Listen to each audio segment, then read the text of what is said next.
Assalamu alaykum hormatly izleyijiler. Men jurnalist Allamrat Rahimov. Bugün 2022-nji ýylyň 3-nji marty. Ada Türkmen kanalymyzyň nowatda gepleşigine başlaýar. Bu gedeki gepleşik töhfetdeşlik görnüşinde geçirýär.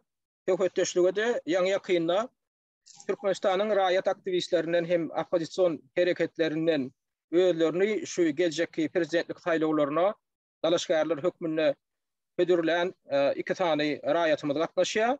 Olaň biri Naif Nur Muhammed Çar Muhammedov, şeýlekdem Rahmanov Ahmet Aşuruliýewich. Gepleşige hoş geldiňiz. Hoş bulduk. Salam. Salam Türkmenistanlılar. Bulduk. Sağ olun. Minnettar. Indi şu öňünden ikiňinden bir gysgaçyk terjime halynda okutamda. Ondan başlasak. Bir tanıştıraly raýatlanmada ýetdi kim nähili iş ýoluny geçdiňiz, ömür ýoluny geçdiňiz bir gysgaçyk aýtsak. Naif Nur Muhammed Çar Muhammedowich Türkmenistanyň raýaty 1981-nji ýylda Türkmenistanyň Mar welaýatynyň wekil wazir etrawynyň Molla Pes Taýhan birleşiginde dowlan. 2005-nji ýylda Türkiýanyň Osman Gazi Universitetiniň Ykdysadyýat we Dolandyryş fakultetiniň maliýe boýunça bölümini üstünlükli tamamlap 2005-nji 2009-njy ýyllar aralygynda Türkiýe Istanbul şäherindäki belli kampaniýalarda import we eksport boýunça hünärmen ol işi işläpsiň. 2009-njy 2010-njy ýyllar aralygynda Türkmenistanyň goşunlugynda gulluk edipsiň.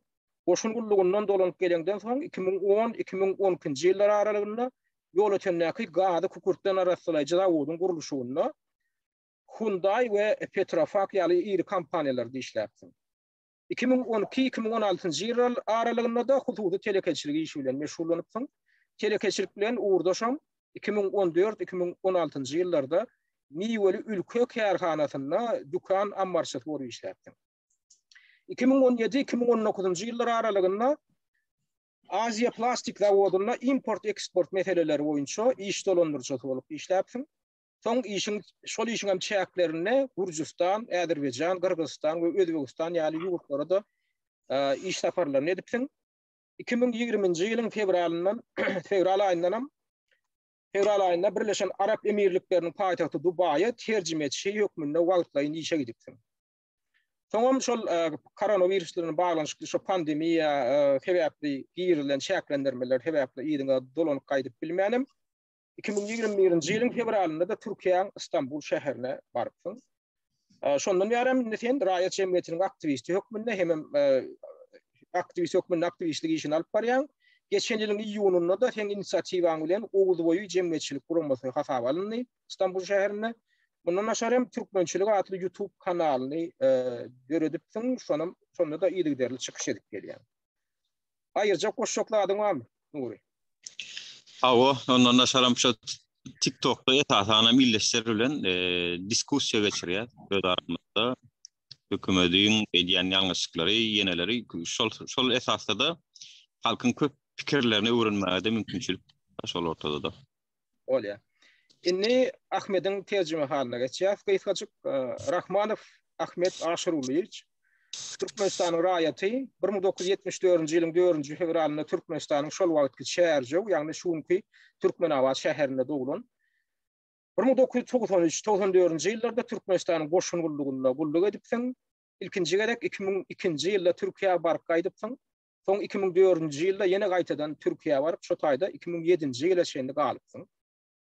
2007-nji ýylda Berdimuhammedow häkimet başyna gelen soň oňuň özgörüşliklere umyt edip ýene Türkmenistana gaýdyp gelipsiň. 2009-njy ýyla çennem Türkmenistanda işläpsiň. 2009-njy ýylda da Türkiýanyň Istanbul şäherindäki Akdeniz Universitetiniň beden terbiýe we sport fakultetine okuw giripsiň. Soň Türkiýede maşgala gurup 2013-njy ýylda da maşgalaň bilen Türkmenistana dolanyp gelipsiň. Türkmenistanda 2016-njy ýyla çenli kiçi telekeçilik bilen meşgullanypsyň. 2016-njy ýylyň sentýabrynda ýene Türkiýeye gidipsiň we şondan bäri sen Türkiýede ýaşaýan. Türkiýede ýaşaýan ilkinji döwründe, ýagny 2004-2013-njy ýyllar aralygynda sen turizm pudogunda işleýändiň aýdýan, hususanam turizm boýunça agent turistik tögdalar boýunça menejer hem mehmanhana administrator ýaly işlerde işläpdim. 2016-2019 ýyllar aralygynda bolsa Tir nahar taýýarlaýyş restoran ulgamyň Dominos restoran ulgamynda işläpdim. 2020-nji ýylyň iýulundan bäri ten Türkiýede opozisiýon iş alyp barýan. 2 çagaň bar, olar Türkiýede doglan, biri 2011-nji beýlekde 2017-nji ýylda doglan. Beýtej kuşlardan barat terjime halyň, boş şok aýyrjakladyň barmy Ahmet? Yok, hemmesi doğru. Onda inni näme geçýär? Ne sizin saýlawlaryň öňýänläki kampanýada dalaşgarlar adatça demokratik ýurtlardan ýa bilen meşgullanýarlar. Agitasiýa propaganda işini alyp barýarlar. Olam näme üçin edilýär? Şol näme üçin raýatlar, saýlawçylar sen saýlamaly. Mesele şo bolup durýar da, näme üçin beýleki dalaşgardan sen artykmaçlyk nämeden barat? Awa sen ýa ololky prezidentden, ololky liderlerden, ololky deputatlardan aýdylýar. Sen näme tapawdyň? Şonu halka anandyrmakdan barat. Ondan ololky edilen işlerde sen nähil kemçilikler görýän. Şoň düzedilmegini sen ýerde görýän. Düzetmek üçin nähil mümkinçilikler bar. Sen näde onu anandyryp biljek bolýan sözde teoriýada aýtmagan taýsat, ýani şonu iş ýüzünde amal aşyrmak diýen bir zat bar da. Şoň üçin adatça raýatlaryň lapyny keçediýän zat näme? Aňsadan zat ýani aglaryny doldurup wada berýän siýasatçylar kän dünýede, dünýäň hemme ýurtlarynda da bar. Soňam ýöne şol eýeljek wezipelerini eýelän soňlar sözlerine durup bilen oklar aglaba. Hatta demokratik ýurtlar diýilen ýurtlarda da bar şolar ýaldadyr. Söz bermek, aglaryny doldurup söz bermek, birden altyndan köşkleri bilen amaratlar wada bermek, cennet ýaldyrmyş wada bermek. Soňam wezipeňe eýelän soňam sözüňde durmalyk. Oňaýdym ýöne bularda demokratik ýurtlarda näme getirýär? Eger söz berip sözüňde durmasaň, indiki saýlaw kampaniýasy ýene bir zatda, indiki saýlawlar diýip bir zatda. Onu eger sen şey dip saýlawçylara allap bersen, saýlawçylar anandan gaçan geljekde sen partiýaň ses alany. Sen kandidaturan sen ses alany. Şoň üçin bular näme ýelen bolsa birazjyk söz beren sözlerini de durjak boljan edýärler. Şo demokratik näme jemgyýetiň tapawdy şo da diktator nämeden. Emma demokratiýaň ýok ýerinde, bäsleşigiň ýok ýerinde ýa-ni sesler aňsatlyk bilen galplaşdyrylýar. Diýdim dor metodlar ulanylýar. Şoň üçin o taýda sen wada berme. Şo meselelerim çözmeli. Türkmenistanyň şertlerine aýdaly bolýar söz berersiň, sözüňde durmarsaň ýöne ertek gün ýene şonu edersiň, emma şonu ýütetmek üçin halkyň elinde mehanizm ýok. O ses bersin, bermesin, häzir hem adamdan köpesini ämedi, ses bermäge gatnaşmakmy diýip soraňda, gatnaşmagyň näme bar? Ähmiýeti bar, näme netijesi bar? Men baranym barmanym bilen bary ýamanlar çözdü. Berdimuhammedowyň ogly Serdar Berdimuhammedow bar or saýlanýar diýip oturýarlar da. Oňam jany wa tebäbi şolar ýaly ýurtda diýdim de ýurtda awtoritar ýurtda diktator döwletinde o sesleri ýa-da taýýarlanyp goýulan kimi saýlamaly. Ana şonu näde ýetmeli? Ana şolum ine siziň öňünizde durmalylar da mesele da. Size beriljek soragyň içinde şol atlaram. Inni şu aradaky sorawlary inni saýlaw programmasy ýene bir zatda siz öýdüňiz halkyň öňünde programma bilen çykyş etmeli. Inni bilemok eliňizde programma barmy ýokmy? Ýöne sen şonu bary bir kelläňizde bolsa da eliňizde ýokman kagdy bolan içinde däl. Kelläňizde bolsa da şonu halka bir beýan etseňiz programmaňyzy. Siziň esas programmaňyz, saýlaw programmaňyz nämeden barat? Ni öňü bilen sözi ýonu Nura bermek üçin, Nur Muhammede bermek üçin, Nur Muhammed öňü bilen berjek soraw. Mene ikiňizem Türkiýede iş alyp bardyňyz, sen ýaňy ýakynda Ýewropa çykdyň edil häzir men Warşawadan çykyp oturýarsyň.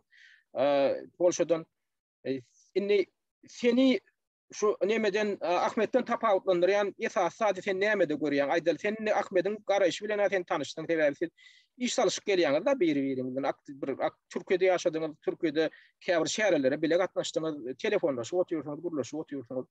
Inni aýdal men saýlawçy, men size ses berjek da. Inni ikiňizden biriňiz men saýlamaly. Inni men üçin ikiňiz deň adam edil häzir. Sebäbi ikiňizem Türkmenistanyň demokratik jemgyýet kurjak, ikiňizem adalatyň bolmagyny isleýäňiz, diktaturany aradan aýyrjak, ýollar açjak, adamlaryň durmuşyny birazjyk ýeňilleşdirjek. Indi umum alanda ikiňizem bir platformaňyz men üçin deň. Menem siziň saýlawçyňyz. Indi men Nuri sana saylam sana ses vermeli bolsam bolya sengi artık başlığın. Artık başlığın Ahmet'ten näme bolar? Şonu aýdyp biljek mi? O gaçgo soraw. Çünkü saýlawlarda da esasy orny şol adamlaryň pikiri we näme üçin men şol adama bermeli diýen soraw dörýärdi. Onuň içinde özüni ýetirsi sebäbi bolmaly. Men özümi näme de görýän. Men birinciden garaşdy ýa-da öz pikirim aýdýan. Yani öz Türkmenistan döwletini gaterwet söýýän. Yani näme-de 2020-nji ýylyň fevralyna çenli men şol döwletden çykmajak bolup, hatta şu näçe kynam bolsa, durmuş näçe kynlaşsa da, iş tapmam kyn bolsa, o demokratik esaslar ýok bolsa, men ýurdun içinde görüşmegiň tarapdary bolup galdym. Şonuň esasyna da meniň maşgalamam häzir Türkmenistanyň içinde henidem. Yani meniň özümi şonu tapawutlyk görýän. Çünkü men daşary ýurda çykamda tutuş ymykly çykyp gaýtmak däli de 2 aýdan ortapar gelip gitmegiň niýetine gaýtdym. Ýöne hiç kimem ýyllap edip ýollaryň ýapyljanyny bilen okdy. Eger bilen bolsadym, ana näň men ýurdun içinde galardym. Ýöne ýurdun içinde edir şu wagtky ýaly aktiv hereket edip bolardymy, pikirimi aýdyp bolardymy, onu bilemok. Ýöne netijede men Türkmenistanyň içinde iň soňky minuda çenne tawr edip şo ýurtda düýetjek bolup birgiden hukuk görüşlerine berdim. Yani baş prokuraturasyna, Adalet Ministrligine, meclise, İçeri işler Ministrligine meniň bir sürü ardalarym ýatyr. Yani ýurdun içinde de men şo ýurda düýetjek bolup janym tenim bilen görüşdüm. Ýöne men ýaly başga da görüşenler bar. Olam Tursuna İsmetullaýewa ýaly öz hakyny hukuk gözlänler anha türmede häzir. Belki menem Türkmenistanda bolsadym, men şunlara ýaly öz pikirimi aýtmagy mümkinçilik bolmazdy. Belki menem Türkmenistana meni tanaýanym bolmazdy, sesime meşden olmazdy. Bir tarapdan yani peleňi işi bizi şu taýlar getirdi. Diýmek, Türkmenistan hökümeti bilen daşynda da bir görüşmeler ki bizem gaýdandyr. Hasaplap çykmadyk. Hasaplan olsadym menem maşgalam bilen çykardym. Şonuň üçin gaýda. Ne bolýan umumy konsepsiýa dogry Türkmenistanyň içinde kaňa diýen öz bir ýagdaýynda görä görüşip başlapdyňyz adaletsizliklere garşy. Olar keden çykyşlaryňda da aýtdyň da men fenni ýerlerine olar koý çykyşlaryňda da aýtdyň sen öz ara fekötdeşlikde de şunday adaletsizlikler bilen ýüzde ýerinde gorkup durman arda ýazmaly ýerine arda ýazdym diýdiň, barmaly ýerine bardym diýdiň. Hatta polis organ işgärler bilen gürleşemde de arkaýyn gürleşýärdim, şeýdip öňlerine leppeý diýip duramok, gorkmaýanym gorkýardyň diýdim da. Indi ol ýetaty şo bir tarapy daýanky rejime garşy ýöne aýlaryny bildirip bilmek şo ýurdun içinde kaň. Ýöne aýlan bolsa bagtyň getiripdir diýip boljak da Murat Düşeňow düşen ýagdaýyna düşmediň. Täze Murat Düşeňow näme bir çäkden çykyp işler etmedi da şol bir kanunun çägine hukuklaryny peýdalanyp bir zat ýetişek boldy ýene bilişiň ýalyna türmede türşün kun Murat Düşeňow şol eden hereket üçin. Müştada başga bir näme bar da ýa-da sonra adamlar gazyklandyr. Yani bolýandy siz ýurdun daşyna oturup öz kandidaturaňyzy ödürleýäňiz diýerler de. Kanun boýunça konstitusiýa boýunça tenini 40-dan geçen adam, 40 ýaşan hemen 40-dan geçen adamyň saýlawlara gatnaşmaga hukugy bar. Ödüm Türkmenistanyň raýaty, tenem Türkmenistanyň raýaty. Ýene ýeketek bir tapawdy var şo taýda, şo bir ýetmezçilik ýaly, ýani kanuny tutsaň, şo konstitusiýa boýunça da taýlawlar bar da, kodeks boýunça da şol taýlawlara gatnaşmak üçin adam Türkmenistanyň üznüksiz ýaşan bolmaly ýa-da. Şo taýda şo feodalonyň üznüksiz diýilen feodalonyň hem üznüksiz ýaşan bolmaly, hem Türkmenistanyň öz içindäki döwlet ýa jemgyýetçilik guramasyny işläp gelýän adam. Şu düzgüne gerek gelenne sen kandidaturan Türkmenistan'ın ve saýlaw topor tarapından kabul ederliksizlik il bolup görünýär da. Şu meselede sen özüň şonam görüp durkan bar sen öz kandidaturan hödürledin ardaňam iyi beripsiň Türkmenistanyň içine diýip beripsiň daşynda il şanalara diýip beripsiň. Näme umyt bilen etdiň? Nähili bir düşünje bilen etdiň şonu? Sen barul kabul ediler öýdüp etdiňmi şonu ýa näýlem bolsa ýatyk galandan atyk galylan bir näme boýunça etdiňmi? Men şonu esasy şunu ýetkilen etdim. Birinciden Türkmenistan Konstitusiyasy 69-njy maddada üznüksiz däl meniň bilýänim hemişelik ýaşaýan diýär. Hemişelik ýaşaýan diýmek sen wagtlaryň daşary ýurda çykmagyň, o ýurtdan hemişelik ýaşamaýanyň suwd eden ok. Meniň hemişelik ýaşaýanyň suwd edýän zat häzir kunum maňa çarkylyk geldi. 5-nji orta mektebe, sport mektebine gelin, tesiňizi beriň diýip, eger men hemişelik ýaşamaýan bolsadym, maňa şolar ýaly çarkylyk gelmezdi. Şoňa öde meýem Türkmenistanyň konstitusiýasy esasynda hemişelik ýaşaýan adamdygymy suwd edýär. Konstitusiýada şonu diýär. Diýmek, men hemişelik ýaşaýan bolsam, ýaşym 40 bolan bolsa, türkmen dilini bilýän bolmaly, türkmen dilinden bilýär. Türkmenistany işläp gelýän adam bolmaly, soňky 10 ýaşylyň dowamynda. Türkmenistanyň soňky 10 ýaşyl beren Türkmenistany işläp gelýän adam. 2009-njy ýylyň bäri men şo taýda gulluk etdim, işledim, ýaşadym. Arasynda import eksport boýunça 10 bir hepde 10 ýaşyn, 10 ýyl girip çykyşlarym bolandyr ýöne. Şu wagtky pandemiýa wagtyny göz öňünde tutmasak, 10 ýaşyndan kän daşary ýurtlara çykandygym ýok. Yani şu adam hatta Türkmenistana gidecek diýip arda ýazanlardan biri konsulluklara, ilçihanalara, Dubaýdaka hemmesiniň mardalary menne bar. Yani men gidecek bolup gidip bilmesem meniň günäm ýok, ol hökümet tarapy. Şonuň üçin bu ýerde meniň eden işimde hiç kemçilik ýok. Beren ardamda da kemçilik ýok ýöne. Hawa saýlaw Merkez Saýlaw Komitetiniň kodeksine görä ýene de 10.000 adam gol bermeliýe. Hawa elbetde Türkmenistan ýaly ýapyk ýurtda, repressiw ýurtda, şoňa garşy görüşýäni 10.000 adam intihak kabul edilip edilmejegi belli däl bir kandidatlyga 10.000 adam gol berip, oňa öz durmuşlaryny riske sokup, onuň maşgalalaryny riske sokup, ol bolmajak zatdyny her kim bilýär. Her kim bilýär. Çünki ol men şu ýerde Polşada käbir Belarusýalılar bilen tanışdym. Belarus'daki nemelerde de olan bizimki ýaly diktator ýurt ýöne şol saýlawlara gatnaşanlary, finçilary, erkin finçilary, şol gol berenleri hemmesiniň soňundan izinden kösäp başlapdyrlar, işden kovup başlapdyrlar, o şu siýasy basyş edip başlapdyrlar da. Bular köremälim, bu Türkmenistanyň metçe köremälim. Yani häzir men 10.000 adam ady, familiýasy, pasport nomary, işleýän ýeri, adresi bilen berip, soňundan Türkmenistan hökümetiniň ýöne bir perwaý garamajygy belli da. Şoň üçin hani men edir o derejede äketmedim kandidatlygymy tasdikletjek bolup. Çünki menen bilýän, uja bir ýyldan bäri bilýär, bir ýarym ýyldan bäri bilýär, Serdar Berdimuhammedowyň sentýabrda 40 ýaşaýandy, şoňa garaşylýandy, soň mart aýynda tesis ediljegini geçen ýyldan bilýär.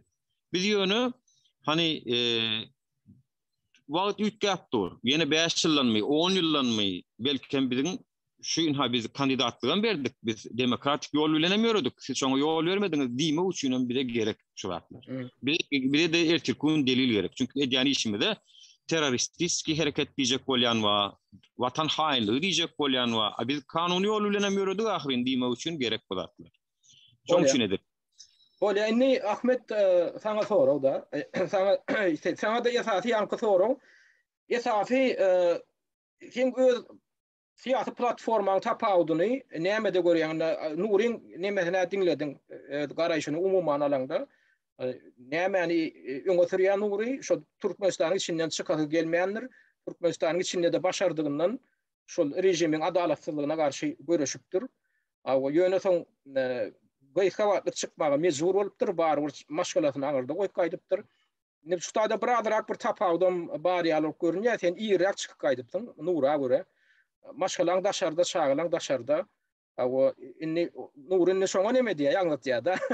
Tapaw. Ýen kemçiliği. Ondan kemçilik diýip alsak da goşadyrnak içinde. Ondan inni sen nämede öz artykmaçlygyny görýän, indi halka nähili öz artykmaç tarapyny hödürläp biljek? Nurin şu artykmaçlygyny kabul edýän maşgalasy Türkmenistanda bolduğu ýagdaýda Gorkman çıkıp şu rejime karşı görüş başlanı men telpek koyan deyip bilen Nuri. Meteni ödüňe neme barmy? Senden ha fiirsik gaýdanlar var, olaram kandidat ýöne. Doğruyum aytsam, bütün mana Türkmenistan'ın maşgalasy bilen çıkanlar yaman gıyın çıkýandyr. Yaman. Çıkarmacak olup her zat edýärler. Tartışmalan bolýa, zat etmenen bolýa çıkmak için. Özüm misalında bilen çıkarmacak bolýarlar. Sebäbi bilýärler, maşgalasy bilen çıkanlar ansan gaýdyp gelmeýär.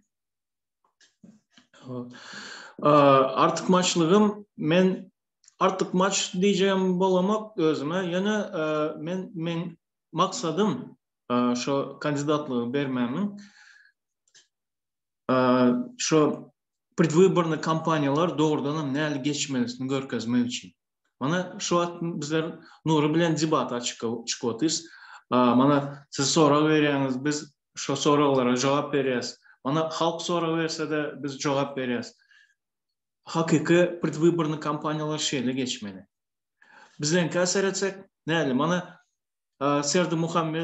Serdar Berdimuhammedowy öz ýerine geçirip oturan belli bolup otyş var. O bizlere görkezen kandidatlar, olar podstavny emmesi surat üçün goýulan olar. Şolar birem gazanjan bolanok, gazanman adam bermeýärler şolary. Indi даже Serdar Berdimuhammedow men şoň programmasyny eşitmedim. Halk bilen gürleşenini görmedim. Belki edemdir. Yani halk sorak beren halkam o näçe barlagdan geçirilen halktır. Yönekey bir adam öz derdini ýaşamak. Soňam mana men programmamyň birinji bölegi var. Mana azat internet media pressa. Birinci punkty. İkincisi tiz ýagdaýda sırov geçen pasportları ülke çalışmalı. Önkü köne pasportlarım giriyor şu an. Tiz vakitte. Halk gıynan otyşy var. Bizler mana halk bolup mana Türkiye'de şu pasport meselesi için nelegal halda gal otyşy var. O näme diýmek? Mysal üçin Nuri bilen oldy, o näme diýmegini men bilýän. Mana işleyen, sigortalı işleyen, strahowkalı, pensionni fondlı, kak положено legalny işleyen bir yerde pasportun gutarýaram, hemme zat kesilýär, sen momentalno şu günden son sen nelegalny bolup kalýan. Adam hasabyna geçmeýän sen şu ýurtda. Уже mana bir zat etjek bolsaňam yolun yapık, kapılar yapık, sen adam yerine geçme. Son üçüncü madde, mana tiz ýagdaýda yollar açmalı, adamlara peskelçilik goýmaly däl, çıkmana girmeni. O mana şu birinci bölümdeki bütün maddeler o programmadan däl aslında. O halkın, insan, grajdanların normalary. Hukuklary da Türkmenistanyň konstitusiýasynda Türkmenistanyň konstitusiýasy tarapyndan kepillendirilýän hukuklar bar, aýatlar üçin. Şol bir ýerden beýleki ýere gitmek üçin adamlar hiç uruhsat tormalylar. Ýurdun içinde bir ýurdun daşyna girip çykmak üçin hem öňünde päselçilik göredilmeliler diýip Türkmenistanyň öz konstitusiýasyna berkidilen. Arkaýyn erkin çykmaga erkin hem dolanyp gelmäge ýurda öz haky bar, islenlik raýatyň diýil. Olar ýurdun girip çykmaga däl, ýurdun daşyna içine, ol ýurdun içinde häzir adamlar hukuky çäklendirip durlar. Ýani şonam konstitusiýaň esaty fundamental bir prinsipleriniň bozulmagy da. Sen ama aýdýan adam şol fundamental hukuklaryny gaýtaryp bermek adamlara, ýöne gaýtaryp bermek, ol bir täze bir zat öğretmek däl, ol bar da Türkmenistanyň konstitusiýasyna bar da diýýäňizler. Bizde şol bar da adamyň Türkmenistan halkyna berilen okda.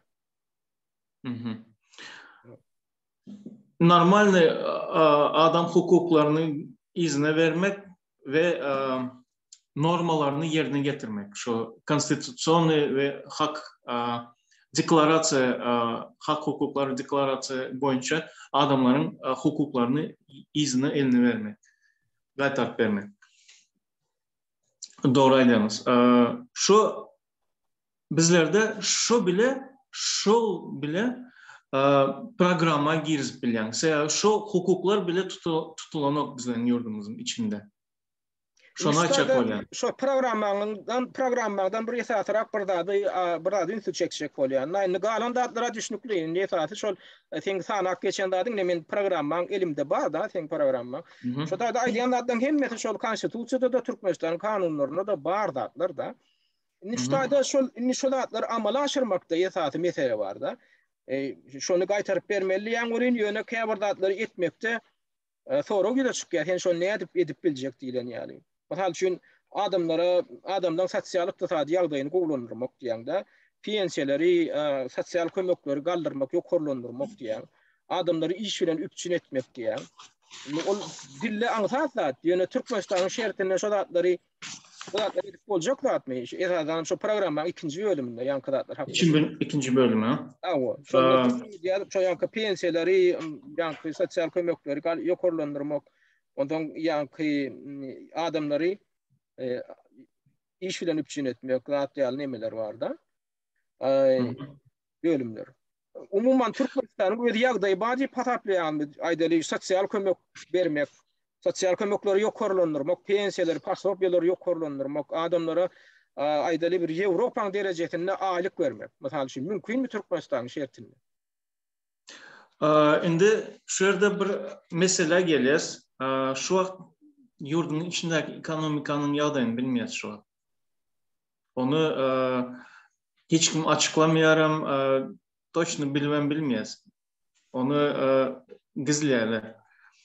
Şimdi şu ne yağdayda bolsa da yani Türkmenistan'ın bütçetinde ne açık pulun vardı. Ben belli değil üstesine bunlar var.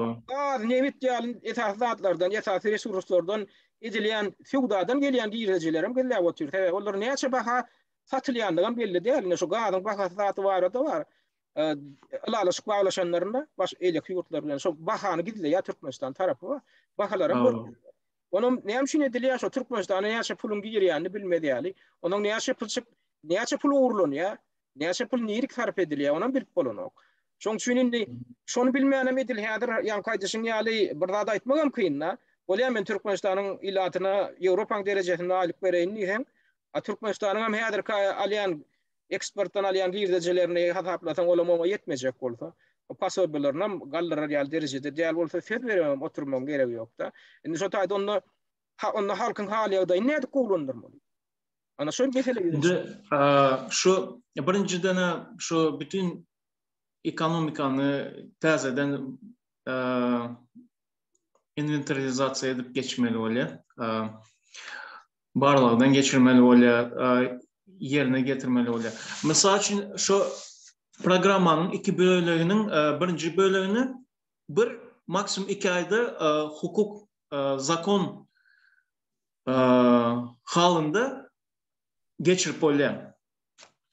Zakonlar yerine getiren bolmalısı ýaly boldy. O meseleler şu yerde bu taraya. Bütün organ işgärleri ona göre demetmeli bolýar, hareket etmeli bolýar. O ansat birinci bölüm. İkincisine azıcık ekonomik halını birinci seyretmeli bolýar, öğrenmeli bolýar näle ýagdaýda şu an. Men pikirimçe ikinci programa 1 yıldan 2 yıla çelli düzelmesine garanti verip biliriz. 1 yıla çelli şu ekonomikanın yerine getirmeli bolýar. Revize geçirmeli bolýar da. Revizadan geçirmeli bolýar. Biz bilemiz ok. Bizlerin yurt şuak yapıp bolanın için adamlara da açıklanoklar. Näle ýagdaýda, nämeler geçe. Bu televizorda aýdylan zatlaryň köpsi yalan. Onu hemmemizden bilýäs. Onu gözelleştirmek için aýdylýar. Hakik hal aýdylanyp ekonomikanın hem hökümetiň hem ýagdaýynyň, ýurdun hem ýagdaýynyň hal aydılano. Yana ben açıkladım. Bana şu ikinci bölümündeki programın ikinci bölümü bu normal bana ösparyan yurtların ya da normal hale gelen yurtların standartları. Ne için onları edip biliyor da biz edip bilmeyiz. Edip biliyiz. Yeter ki şu zatları edecek adam gelmeli yurdun başına. Ediliyor. Bunların hemmesi normal edilip bilecek zatlar. Edilmeli zatlar aslında seyredilende. Düşünükli. İnni esası şoň üçinem ýa aýtdyň da başda aýtdyň aýdanlaryň birem söz we metduat azatlygyny giýirdim diýdiň da. Şol gaty men pikirimçe de gaty möhüm punkt. Şol demokratik döwletlerde esasy güýç nämäňelini dördüncü häkimiýet diýip barzat da olam media. Ýani habar serişdeleri. Şoňa ýöne ýerden häkimiýet diýilen ok. Näme üçin oňa häkimiýet diýiler? Çitdi ortaý bolar, dördüncü häkimiýet. Sebäbi söz azatlygy berilen ýagdaýynda halkyň öz sözü bilen kontrolly edilýär, gödäwçilik edilýär. Şol söz azatlygyny berseň, adamlar gördüm bir ýerde passapajurlugy, gördüm bir ýerde bürokratiýa, ýa korrupsiýany. Derrew çykýarlar efire, derrew çykýarlar metduata da, şo barada gurrun edýärler, diskussiýa edýärler, faş edýärler, owurlar, jümrüler. Netijede näme owurlajaklar ama ýa hagaty gildiğini owurlamaly bolýar. Ya da uğurlamalı değil oluyor. Bolmasa sen onun kısaylorda sen yüzüne basyalar ne? Ne sen eden sen ya partiyan ya sen özün ne çenoni kökünde şey ettin. Ama bizde şu medyan azat medyan yokluğu hemme da yol veriyor atıyor. Azat medya yok. Dime hemme da övmeli, kimçilik amolta övmeli. Göze dürtülüp duranda adam bunlar garplaştırıp görkezecek oluyor. Halkın görüp duranda adını göze görkezecek oluyor. Onda ne adı bunu anlayacak? Halkın minnan televizyonda efirde berilýän tabi o ekranna edilýän atlyň durmuşyň ýeri bilen goýok gel tapawdyny bartyny görüp duran halka adamlara sen näde bulandyrjak? Kitesinde bir köpük bir pul ýok, bir döwüm çöreği ýok, iş ýok, iş tapyp bilmeýän oturan halka sen näde Türkmenistanyň cennetde ýaşap oturan ýaly durmuşynyň bardygyny sen näde suwd etjek o halka? Şoň üçin diktator rejimiň ödem bar, şoňa ýa düşünen ok ya da düşünce de başka çıkarlatı yok. Şey etmekten başka çıkarlatı yok. O yankı ödüğünü anlamaktan başka çıkarlatı yok. Onu dinle ödüğünü anlamak değil ya. O anlandırmam değil. Ne şu meselede Nuri sana sonra verecek ol. Yani sen şu Osman Gazi Üniversitesi'nin iktisadiyet ve dolandırış fakültesini tamamladın da. Demek ne ilim orada birazcık iktisadiyet uğrundan sen bir bilimin var, düşüncen var. Indi yankı sonra şol Ahmet'e veren sonra sana da verecek bolýan. Türkmenistanyň häzirki ýagdaýyna, ne häzirki eksporty, importy bilen baglanşykly ýagdaýda, şuňky ýagdaýda reallykdan uralsak, şuňky reallygyndan uralsak, Türkmenistanyň ykdysadyýatyny gysga wagtyň içinde ýokary götürmäge mümkinçilik bar diýip düşünýärmi?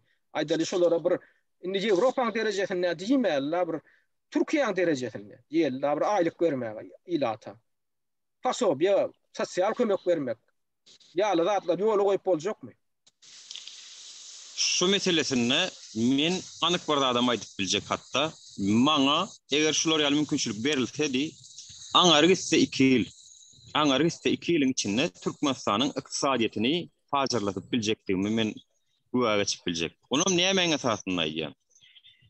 Türkmenistan yani döwletler ösünni näme görä ösýänini barlamak üçin milli girdeji diýilen bir zat bar. Ýani Türkmenistanyň milli girdejisi jemi içerki önümüň halka bölünmegi esasynda tapylan milli girdeji, ýani adam başyna düşýän milli girdeji. Şu Türkmenistanyň 2020-nji ýyl üçin men birazajyk Google'da Ahmetden tapawatlykda ykdysadyýet urum bolan soň barlyk işlerini geçirdim, gözle barlyk işlerini geçirdim. Olun 2020-nji ýylda Türkmenistanyň adam başına düşen milli girdejisi $6.700 Yani şu sana Türkmenistan öňüm $6.900 bilen 2007-nji ýylda gelipdir. 2007-nji ýylda $6.900 bolan Türkmenistanyň milli girdejisi ýokary aşağı oýnapdyr şu wagt ýene $6.700. Näme üçin 2007-nji ýylda gelipdir? Çünkü adamlarda täze hökümet geldi, täze prezident geldi, olum halka oğudun wadalar verdi, gowy işler etjegini aýtdy. O Türkmenbaşdan tapawutlukda köp gowy wada beren üçin şol wadan özü halkda anam döretdi. Yani Türkmenistanyň halkyna ýeke täk etmeýän zatda olum anam. Yani anam beribiljek adamlar ýok şu boldy. Ne siyasi arenada meydanyna var, ne aktivistlerin arasında da bireklerini alıp baryan işlerini yani yalan töhmet çıltıklar atmak bilen, öňüni almak bilen halkın gözünü başını alardyk goýuldy. Çünkü halkam her wagt biziýaly siyasat bilen meşgul bolmayan adamlar her gün ekrana oturup kim näme diýen liderlerine ok. Olar käwat gawat gelýär öňüne we şol adamlar üçin başyna çaşyrmak üçin yeterlik şol. Şonuň üçin meniň ykdysady tejribemden milli ýerdejimiz jemi içerki önüm vatandaşlar 45 milyar dolar Türkmenistanyň bir ýyllyk jemi içerki önümüň içine hyzmatlar hem girýär. Daşary ýurda eksport edilen haritlar hem girýär. Jemi içerki önüme Türkmenistanyň şo satylan nefti, gazy hemme zat girýär. Yani Türkmenistan jemi bir ýylyň dowamynda 45 milyar dolar jemi içerki önüm. Indi bergisi näçe?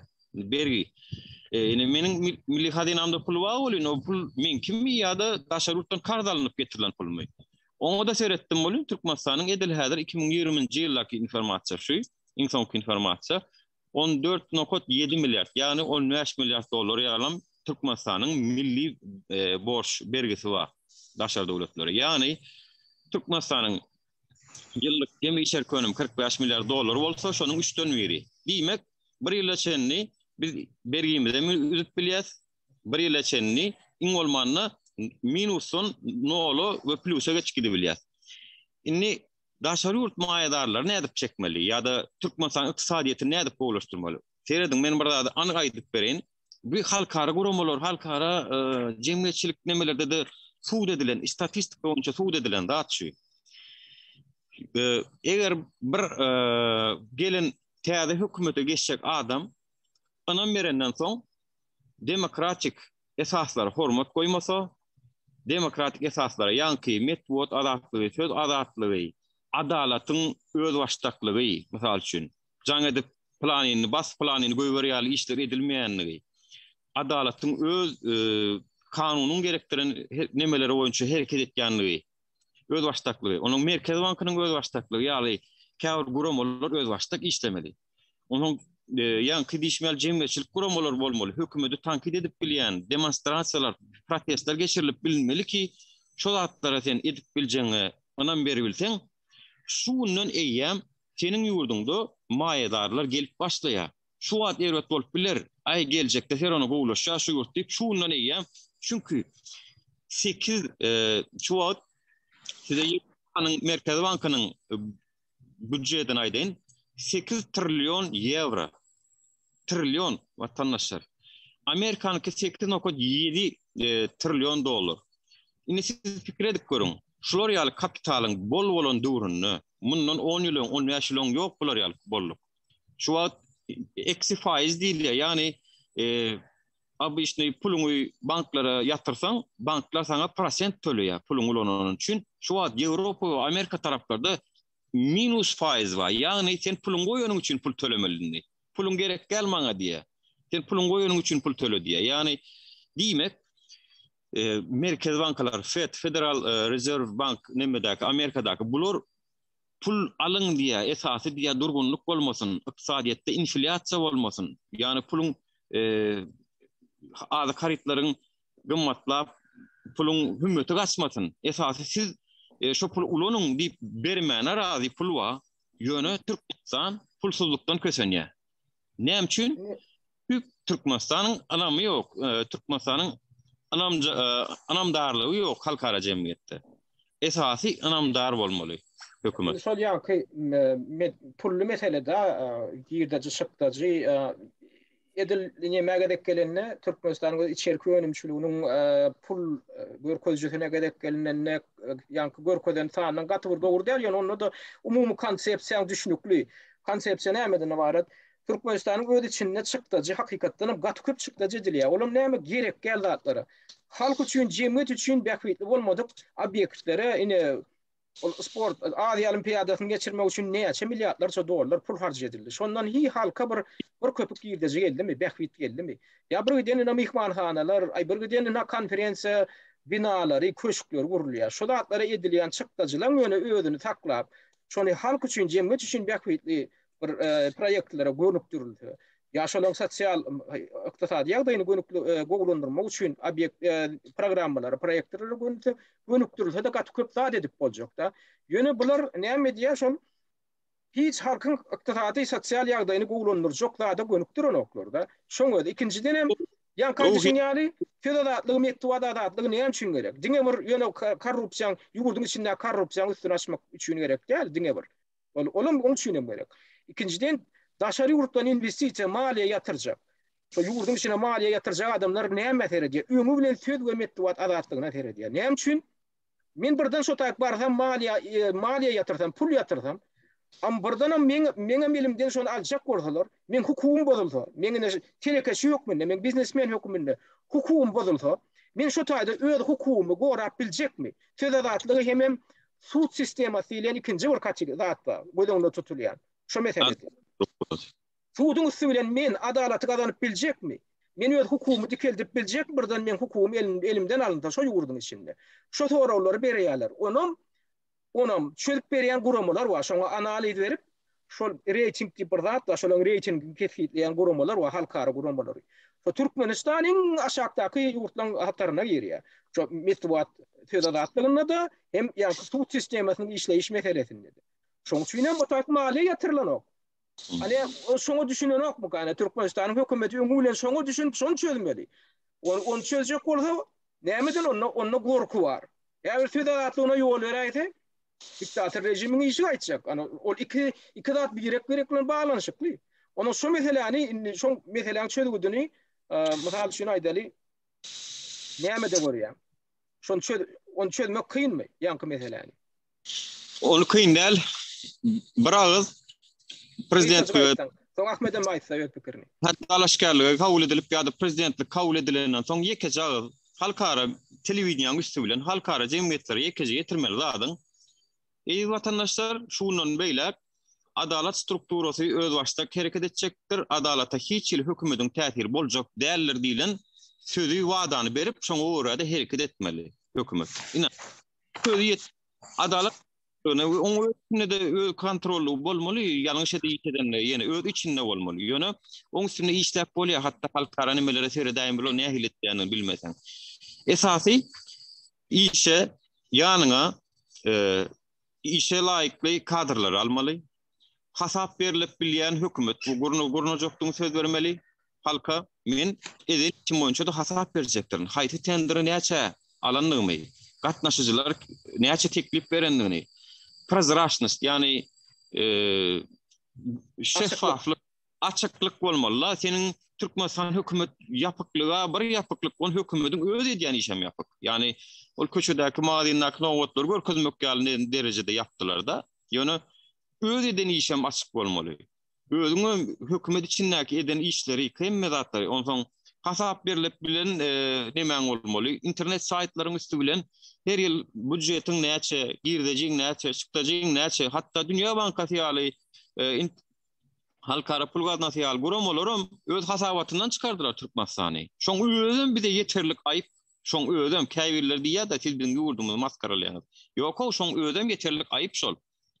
Şol men türkmen diýmene utanmaly, biz şol Türkmenistan barada diýe diýerlikli maglumat gelmeýäni üçin biz diýe hasabatdan çykardyk diýe. Näme diýmeli şolar ýaly ýurdy, şolar ýaly ýurdy üçin görüşmeli watandaşlar biz hemmämiz görüşmeli. Doğru. Indi Ahmet'e de yankı soraw beresim. Böyle ýene başga da bir zatda şol Ahmet onu agdady indi hökümet adatlygyny ýola goýmaklyk şoň programmasynyň Ahmet'iň programmasynyň ilkinji maddelerinden biri da.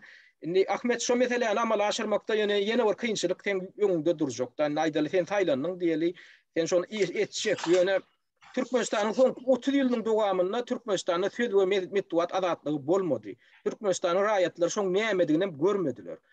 yurdam izolyatsiyada. Inni Türkmenistan'ın öz içinde şonu edip bilecek kadrlar bardır ödeyem, şu Türkmenistan'ın öz içindeki resursları, adam resursunu, hem intellektual resursa dayanıp, hem gözünü tutyan şu meseleyi söyleyip bolar ödeyem mi? Mende bir proyektim var. Söz azatlığını eğer men şu vakt saylanıp prezident bolan bolsatım, bir heptede öğretme bir proyektim var. Yani onu berdi aytıp bilecekler, onu dine şu öz programlarında ulan bilecek. Vakti geldi, ne şunu aytacaklar. Var, has yengil bir neme proyekt var.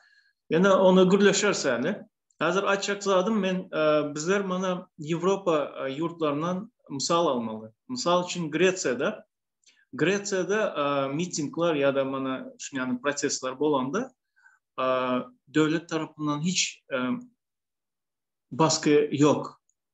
Поддержка var. Hatta mana mitingler bolacak vakti onlar предупреждать ederler. Daşta öğreninde politsiyskiler şolar miting etenleri gorap duruyor.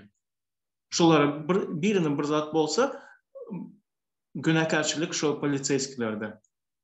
Şun yani hatta anarchistler bileniz anarchistlerin kim bolanını şoların bile mitinglerini goruyalar sebebi şu cevapgerçiliği alya devlet mitinglere söz azatlığına azatlık bolduğunu özüne cevapgerçiliği alya. Ne bileyim men yani sorama cevap vermedin. Da men aydiyan Türkmenistan'da son 30 yılın dowamında söz azatlığı bolmadı. Metduat azatlığı bolmadı, söz azatlığı bolmadı. Türkmenistan'ın raýatları şoň nämedigini görmediler. Giden bir nesil kemale geldi. Şol adyň nämedigini görmän kemale gelen nesil var, giden bir nesil. Olaň bar gören zat şo ýokardaky oturan iki tane diktatory ýögmek şonu wasp etmek, ana metduat azatlygy, söz azatlygy mana şo boldy, şolar üçin. Inni Türkmenistan'ın içindeki şu atki adam resursunu, intellektual resursunu ulanyp Türkmenistan'ı diyen metduat azatlığını, sağdın metduat azatlığını, edil Avrupa'daki ünvatar yurtlarındaki ýaly iň bolmanda metduat azatlığını ýola goýmaga mümkinçilik barmy Türkmenistan'ın öz içindeki potensialyna dayanıp? Ya daşından çekmelimi şoňa adamlary? Hazır yok. Hazır söz azatlığını her zat ederler şunu goy vermeyecek olarlar. Söz azatlığı oldu mu o yerde diktatörlük gutarıya. O yerde gutarıya. Sizin öýüňiz baran ýagdaýynda men şonu soraýan. Sen öýüň baran ýagdaýynda sen näme derdin? Şonu meseleýäni çözmek üçin. Men aýdýan Türkmenistanyň içinde şoňa bir hili intellektual resursam ýok ýaly görünýär. Sebebi giden bir nesil aýdýan bir näçe nesil öýden bir nesiller ol niýat huňda gurunda bir nesil kemale geldi. Häzir Türkmenistan ol Berdi Muhammed huňda gurunda ýene bir nesil ýaly kemale gelip oturdy. O türeýär. Şoňa daýanyp şonu çözüp boljakmy şu meseleni? Ya daşından çekmelimi adym yani? Ben şu proyektimi aýtdyrjak bolýanys, onda men aýdaýyn şoň bir bölegini. Prezident bolan günü adam eğer halka näme meseleňiz bar bolsa yola çıkıp aydın şonu deyip aytsa özem şu поддерживаться eder deyip garanti verse halk çıkar. Halk çıkar. Çıkıp öz içindekini aytmany başlar, öğrenir. Şonu öğretmeli birinci. Sebebi halkın içinde şu problemler toplanıyor. Halk aytıp bilmese şu hükümdar yukarıda oturan adamlar upravlenyada onu eşitmiyor. Şu upravlenyada oturan adam bilen halkın arasında bir boşluk, bir gerginlik, напряжение ulalıyor.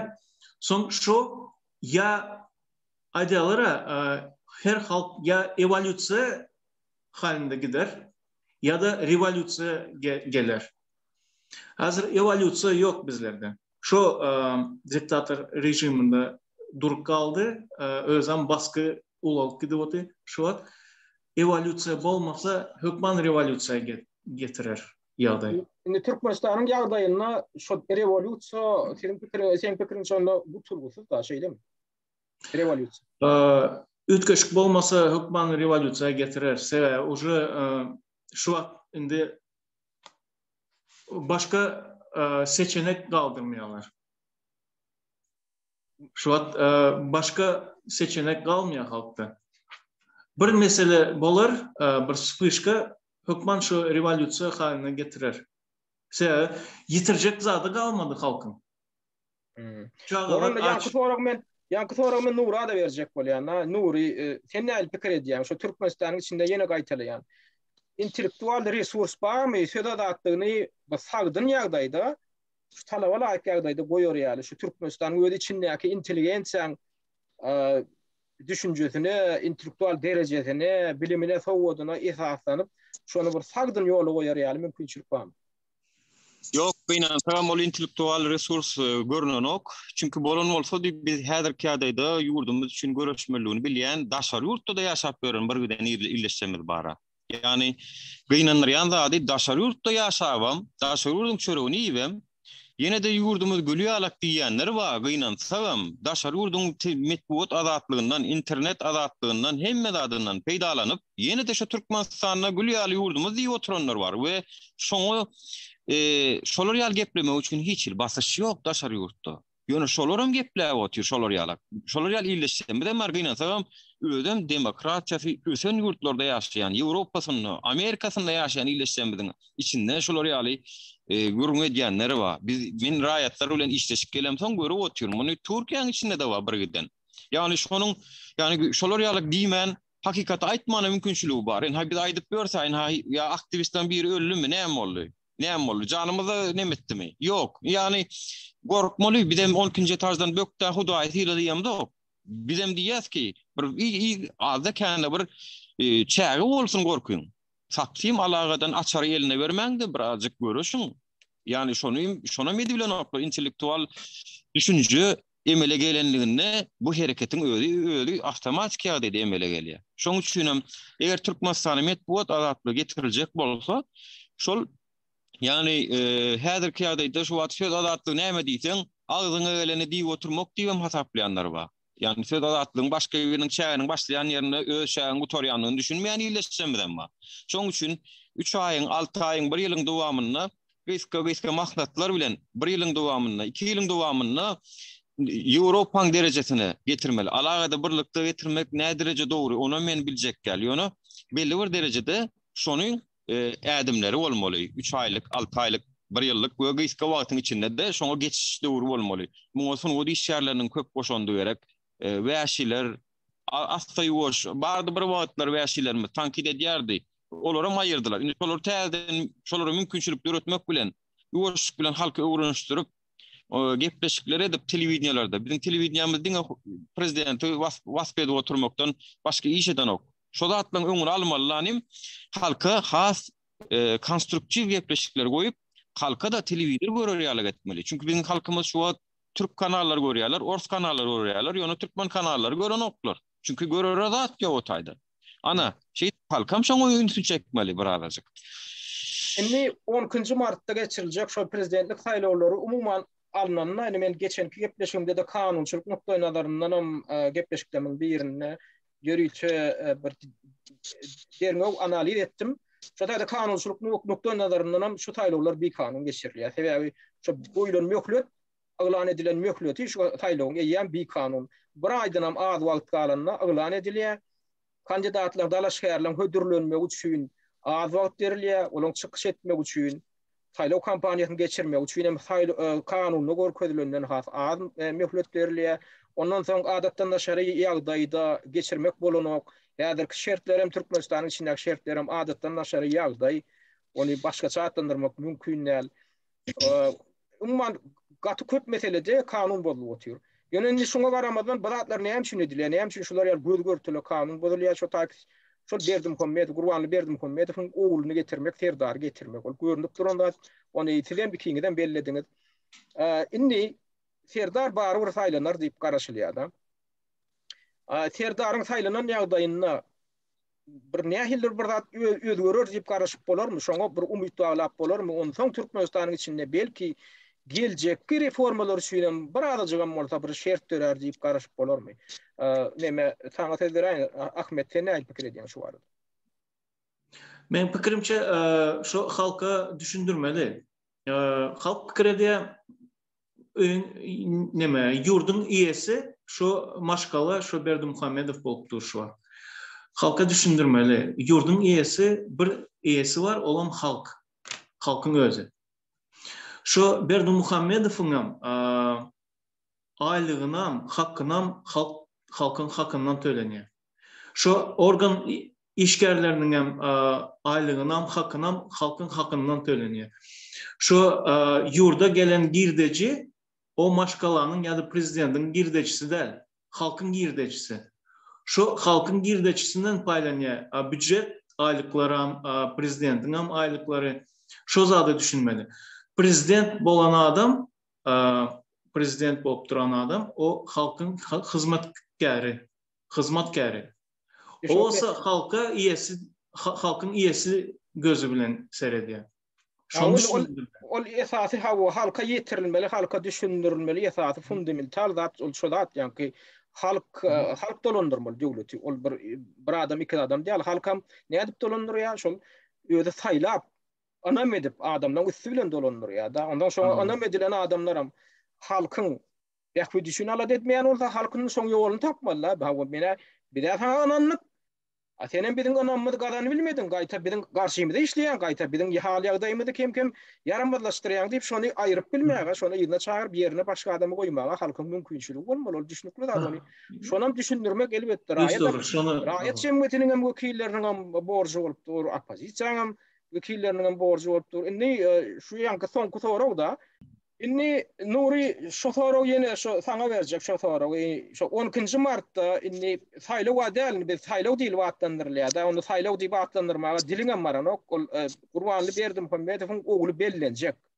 Bu saýlaw diýip atlandyrylýan zadyň hem ýene göz üçin saýlaw diýip atlandyrylýan hem düşünikli ony ýanky öz aýdyşyň ýaly öňden hem bir de ýam garaşyp otyrdyk şu garaşyp otyrdyk adamym häzir amala aşypdyr. Bu zatlaryň hemmeti şu Gurbanly Berdimuhamedowyň ogly Serdar Berdimuhamedow şol prezidentlik kursyna oturtmak, şol ogluny şo taýyp oturtmak. Indi aýdaly şol ne oturýar? 12-nji martda şo oturdylýar, şo taýyp şo kursa. Indi ýöne Berdimuhamedowyň ogly Serdar näýle bolsa gün watarda bir küçül bilim alypdyr, ýaşapdyr, başga ýurtlarda da bolup görüpdir. Şolarym gözeňinde tutsak. Şu Serdar Berdimuhamedowyň häkimet başyna gelmegi ýurdun içinde bir nähilim bolsa bir oňuýun, bir pozitiv özgörüşlikleriň bolmagyna sebäp bolar diýip garaşyp bolarmy? Şoňa esasam şey diýip garaşmaly. Şol barada meniň ýyleşjemden gelýän habarlar Türkmenistanyň içinde ulu geçse hemme zat gowlaşar, ardanlaşar, zatlar ardanlaşar, ýollar açylar diýip umydgar bolup oturan ýyleşlerimiň bardygyny eşitdim. Ýöne ol ýyleşlerimiň hem gynansa şol siýasatdan üzüňe durmuşda ýaşanlyk üçin şol ýaly pikir edýänligine anamam bar. Çünki olar näme günlük durmuş bilen eklençilen başga adamlar siýasaty elemdeýän, hatda siýasata tähel burnuny sokany da basyşlar, siýasy basyşlar gidip dur. Şonuň üçin men gowlugy tarap bir näme bolar öýdem. Ýöne meniň şu taýdan şu efiriň üstünden Türkmenistan hökümetine bir kiçirek maslahatym. Eger siz gowlugy tarap öwürmeseňiz şu neçenli nähili halk Gurbanly Berdimuhamedow bolan gahary, ýigrenji, gadawy, günleşdikçe gün taýyn köpelen gahary köşeşmeýär. Ondan soň Serdar Berdimuhamedow dowam ederler. Ve Serdar Berdimuhamedowyň intek ýaş bir kandidat hökmüne Türkmenistana gowluklar edip başlamagyny iň bolmanyna maslahat bermek isleýän, çünki bolmasa belki korrupsiyon sistemalaryň içinde görünen ýerini eşitdim. Belki geçmiş taýdanam arasynda bolmagym mümkin. Ýöne bundan soň Serdar Berdimuhamedowyň durmuşy şoňa görä paralel gidip deň jogapkar bolmagyna galýar. Şonuň üçin eger ertirkün bu zatlaryň hökümet uğratda hata bolar, halkyň öňünde adalatyň öňünde hata berler, çünki bu beýle gitdi çykalgasa ýagdaýda Ahmediň maýdana goşulýan Türkmenistan revolýusiýa bilen netijelenýär. Şoňa barmaka Türkmenistan hökümetiniň Serdar Berdimuhamedow eger geçäýänligini şonam gözüňe tutup şoňa göre ädimine ätmegini maslahat beresim gelýär. Çünkü bu bizim edýän tankytlama çykyşlama hem bizden aşağına köklü problemler ýatyr we bu halyk gollu bermedik bolsa bizler hem beýdip efirlere çykyp ýa-da jemgyýetçilik guramy açyp hereket edip bilmeýärdik. Diýmek bize de halkdan bir gollu bar ki şu efirleriň güýji bar dowam edýär. Şonuň üçin illeşler köp sag bolun. Bana aýtjagym şol Türkmen halkyna Boranly şuňgulanynda şu gepleşem iki söz aýtylýanmy Alamrada? Awa, näme goşakladyňar? Şu yerde Nuri'nin bir aydan gepi var. Şu yerde tam yerinde oturacak bir aydan gepi var. Eğer bizim halkımız şon kakası Gurbanguly Berdimuhammedov şon maşgalası şonça edenden son bizim halkımıza şonça kösenden son yine de şu Serdar Berdimuhammedov'a öz sesini verseler, edil o Nur'un gepi ellerine şoların ellerine gamçyny berip meni ölýänçem ur diyen ýaly bolýar. Şonu diýjek bolýan. Edil şu situasiýa bolýar. Umuman Serdar Berdimuhammedov gelse ýagdaýyň ütkejegini hiç pikir etmeýän öňküden beter bolar diýip pikir edýän. Umuman yine de halkın elinde, halkın düşünmeli zady şol halkın öz saylamasa da elbette Türkmenistanyň şertinde halkın öz saylap bilen o gynan takda şonu belleseler hem ýokardan ýöne halk bir zada düşünmeli. Şol adam halka hyzmat etsin diýip bellenýär. Şol adam halka hyzmat etmeli adam. Şol taýyk şol dine halkın ygtyýary bilen barmaly. Halkın ygtyýaryna daşary bardymy? Ol ýam kanun bolýar, ol jenaýetçi. Ýöne şonda da şonu halk üçin işletjek bolmaly. Halk üçin işletjek bolmaly. Sebäbi şo wedipe halk üçin hyzmat etjek adam üçin döredilen wedipe. Halkyň üstünden hökümdarlyk etsin, eýemdarlyk etsin ýa-da halky etsin diýip bellenýän döredilen wedipe däl ol.